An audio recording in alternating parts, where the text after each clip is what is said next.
Me enamoré de la nueva pareja de mi madre, y hice de todo para quedarme con él. La vida familiar siempre había sido complicada, pero la llegada de Andrés a nuestras vidas lo trastocó todo. Mamá había decidido rehacer su vida después de años de soledad tras el divorcio con mi padre.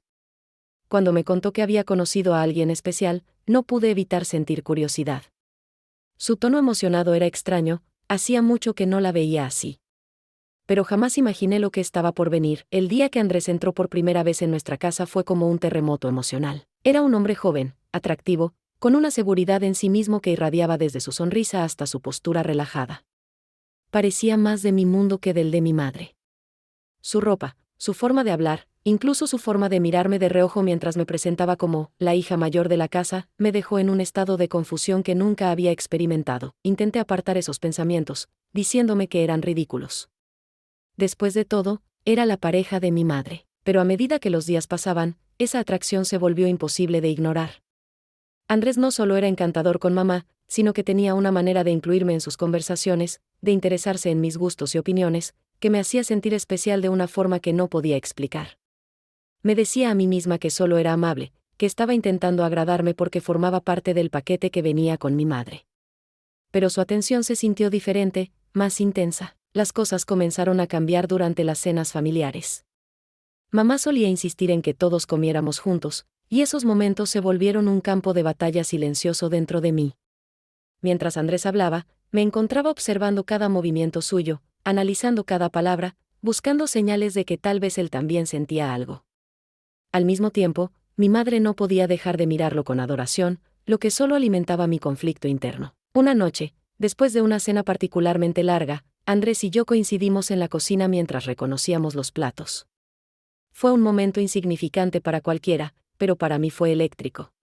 Su cercanía, su voz al decir algo trivial sobre la comida, el roce accidental de nuestras manos, todo me hizo sentir como si el mundo se detuviera. Esa noche no pude dormir, atrapada entre la culpa y el deseo. A partir de ese momento, comencé a buscar formas de pasar más tiempo con él, siempre de manera casual, nunca demasiado obvio. Me ofrecía a ayudar con las tareas del hogar cuando sabía que él estaba cerca, o encontraba excusas para quedarme en la sala cuando mamá no estaba. Cada interacción era como un juego peligroso, una danza entre lo prohibido y lo inevitable. El punto de quietud llegó cuando mamá decidió que Andrés se mudara con nosotros. Su presencia constante en la casa hizo que todo fuera más intenso. Cada vez que lo veía, sentía que mi respiración se aceleraba, que mi corazón latía con más fuerza. Pero también sentí que la sombra de la culpa crecía a mi alrededor. ¿Cómo podía sentir algo tan fuerte por alguien que estaba con mi madre? ¿Qué clase de persona me estaba convirtiendo? Intenté mantenerme al margen, alejarme, ignorar lo que sentía. Pero cuanto más lo intentaba, más me hundía en el abismo de mis emociones. Y fue entonces cuando tomé una decisión que cambiaría todo. Si no podía apagar lo que sentía, entonces haría algo al respecto. Ya no era cuestión de resistir, sino de encontrar una manera de tenerlo, sin importar las consecuencias. Lo que no sabía en ese momento era hasta dónde tendría que llegar para conseguirlo, ni cuánto daño podía causar en el proceso. Desde el momento en que decidió actuar, cada día fue una combinación de adrenalina y angustia. Miraba a mi madre a los ojos mientras planeaba en silencio cómo ganarme a Andrés, y aunque el peso de la culpa era abrumador, no podía detenerme. Algo en mí se había desatado, una mezcla de deseo y desafío que nublaba mi juicio. Andrés había despertado algo que ni siquiera sabía que existía, y ya no podía ignorarlo. Empecé con pequeños gestos, casi inocentes. Usaba ropa más ajustada, jugaba con mi cabello, y buscaba siempre estar cerca cuando Andrés estaba solo. Al principio parecía no darse cuenta, pero pronto noté que su mirada se detenía un segundo más de lo necesario. Esa chispa que había imaginado en sus ojos ahora parecía real, y aunque nunca dijo nada, su silencio era una afirmación en sí misma. El primer gran paso ocurrió una tarde en la que mamá tuvo que salir inesperadamente. Yo sabía que Andrés estaba en casa trabajando en su computadora, así que me aseguré de pasar frente a él varias veces, encontrando que buscaba algo. Finalmente, me detuve junto a la mesa donde estaba sentado y le hice una pregunta trivial, solo para iniciar una conversación. Pero la forma en que me miró mientras me respondía dejó claro que había cruzado una línea invisible. Había algo en su expresión, de la manera en que su voz tembló ligeramente, que me hizo sentir que el terreno que pisábamos era cada vez más resbaladizo. Esa noche apenas pude dormir.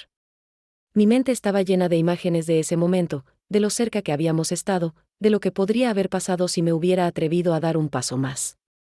Pero al mismo tiempo, una parte de mí estaba aterrorizada. ¿Y si estaba equivocada? ¿Y si todo esto solo estaba en mi cabeza?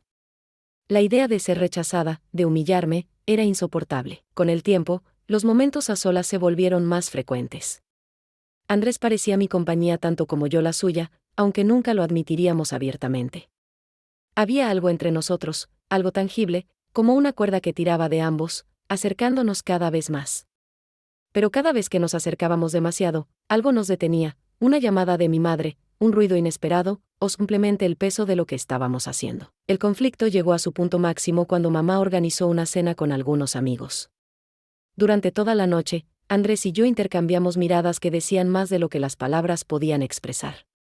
Cada vez que mi madre tomaba su mano o lo abrazaba, sentía una punzada de celos que casi me hacía perder la compostura. Cuando finalmente se fueron todos, yo estaba al borde de un colapso emocional. Esa noche, mientras estaba en mi habitación, escuché un leve golpe en la puerta. Mi corazón se aceleró al abrirla y encontrar a Andrés ahí, con una expresión mezcla de duda y determinación. No dijo nada, pero no hacía falta. En el silencio de ese momento, ambos sabíamos lo que estaba a punto de suceder. Lo que siguió fue un torbellino de emociones que no puedo describir con palabras. Fue como si todo el deseo contenido, toda la tensión acumulada, explotara en un instante. Pero cuando todo terminó, la realidad cayó sobre mí como un balde de agua fría. Sabía que había cruzado una línea de la que no habría retorno, y aunque una parte de mí estaba eufórica, otra estaba aterrorizada por lo que vendría. A partir de esa noche, todo cambió. Andrés y yo compartíamos miradas cargadas de significado, momentos furtivos llenos de intensidad. Pero también estaba el miedo constante de ser descubiertos, de lo que podría suceder si mi madre se enteraba. Cada día era un juego de alto riesgo, y aunque sabía que estaba jugando con fuego, no podía detenerme. Algo me decía que esto solo era el principio del caos que estaba a punto de desatarse. Después de aquella noche, mi vida se convirtió en un campo minado. Cada paso que daba era un riesgo, cada mirada que Andrés y yo compartíamos era una amenaza a nuestra precaria discreción. Sabía que lo que había hecho era imperdonable, pero el deseo de estar con él era más fuerte que cualquier sentimiento de culpa. Sin embargo, no tardé en darme cuenta de que el peso de mi decisión no solo recaía sobre mí, sino también sobre Andrés, y más importante aún, sobre mi madre. Los días siguientes estuvieron cargados de tensión. Mi madre seguía sin sospechar nada, pero Andrés y yo éramos incapaces de actuar con naturalidad. Todo era más complicado ahora. Cada vez que mi madre lo besaba o hablaba sobre el futuro que planeaban juntos, sentía que me desgarraba por dentro. Era un recordatorio constante de la traición que yo misma había orquestado, un eco de lo lejos que estaba dispuesta a llegar. La situación explotó una tarde en la que regresé a casa antes de lo previsto. Andrés estaba en la sala, revisando unos documentos, y no había rastro de mi madre. Sabía que estaba en el trabajo, lo que significaba que teníamos la casa para nosotros solos. La tentación fue demasiado fuerte. Me acerqué a él, sabiendo perfectamente lo que estaba haciendo, y en un momento todo se salió de control. Andrés me detuvo justo antes de que cruzáramos una línea aún más peligrosa. Me miró con una mezcla de frustración y desesperación. Aunque no dijo nada, pude ver en sus ojos el peso de lo que estábamos haciendo. Fue en ese instante que me di cuenta de que esto no era solo un juego para él, y tampoco para mí. Habíamos llegado a un punto sin retorno, y no había manera de salir de esto sin causar daño. El caos final llegó semanas después, cuando mi madre encontró un mensaje en el teléfono de Andrés. Habíamos sido descuidados, dejando rastros que no deberían haber existido. La confrontación fue brutal. Mi madre, rota de dolor, exigió saber la verdad, y Andrés, incapaz de mentirle en su cara, confesó todo. Yo me quedé inmóvil, incapaz de articular una palabra. La imagen de mi madre llorando, su rostro lleno de incredulidad y traición, es algo que nunca olvidaré. El estallido de esa verdad fue como un terremoto. Andrés hizo sus maletas esa misma noche y se fue sin decir una palabra más. Mi madre, devastada, me acusó de ser la causa de todos sus problemas, de haberle arrebatado lo único bueno que tenía. Las semanas que siguieron fueron un infierno. La relación con mi madre quedó irreparable, y el vacío que dejó Andrés era insoportable. Con el tiempo, las cosas empezaron a asentarse, pero las cicatrices quedaron. Andrés no volvió a buscarme, y mi madre y yo nunca logramos recuperar lo que alguna vez tuvimos. Aunque el arrepentimiento pesa sobre mí, también hay una parte de mí que no puede olvidar lo que sentí durante esos momentos con él. Fue un amor prohibido, destructivo y, sin embargo, intenso como ningún otro. Ahora vivo con las consecuencias de mis decisiones. Mi relación con mi madre sigue siendo distante, y aunque intento reconstruir mi vida, sé que siempre cargaré con el peso de lo que hice. Andrés se convirtió en un recuerdo doloroso, un recordatorio constante de lo que sucede cuando dejas que el deseo nuble tu juicio. Esta historia, mi historia, es un testimonio de cómo el amor, o lo que creemos que es amor, puede consumirnos por completo y dejarnos solos en las cenizas de lo que alguna vez fue nuestra vida.